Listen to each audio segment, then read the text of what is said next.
Қазір 20-дан астам мемлекеттік қызмет түрін егов порталы арқылы ала аласыз. Оның ішінде мекен жай анықтамасы, жеке туу туралы куәліктерді жасату туралы онлайн өтініштерді жібере аласыз.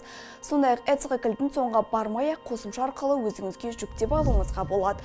Оны мен дәл қазір сіздерге көрсететін боламын. егов порталына тіркелу үшін біз алдымен кез келген браузер таңдаймыз, яғни Safari немесе Google браузерін таңдап, егов.kz іздеп, арнайы порталға кіреміз. Осы порталға тіркелу үшін бізге ЭЦК, яғни электронды цифрлы қолтаңба керек. Және мобильді азаматтар базасына тіркелген болсаңыз, қызметтік емес код арқылы да кірсеңіз болады.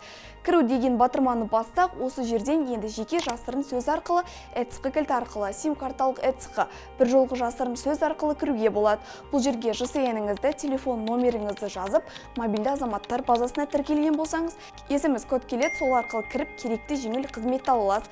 Бірақ толықтай қызметтерді атқара алмайсыз. Сол үшін толықтай егов порталына кіру үшін бір жолы ЭЦК кілтін алып, сонымен жұмыс істеуді көрсетем. ЭЦК кілтін қалай аламыз? Сол жақ беттегі егов үстінен қайттан басып, төмен түсек сервистер деген бөлім бар. Осы жерден ЭЦК-ны қашықтықтан алу деген батырманы басыңыз.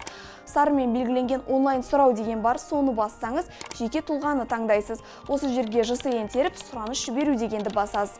Астына ЭЦК-ға алуға көшу, одан кейін телефонмен номер жазып, жіберу дегенді басамыз. Сайтқа тіркелу дегенді бассаңыз, жасау деген басым SMS код келеді. Соны басып, ЖСН-ді қайттан тіркеу қажет болады. Содан кейін сақтауды басып, видео тексеруден өтесіз.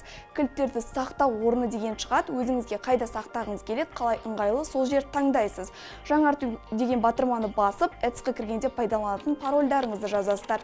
Сертификатты жүктеу дегенді қайтадан егов порталына алғашқы бетіне кіріп, ЭЦК басып, егов порталын қайтадан қолдана берсеңіз болады.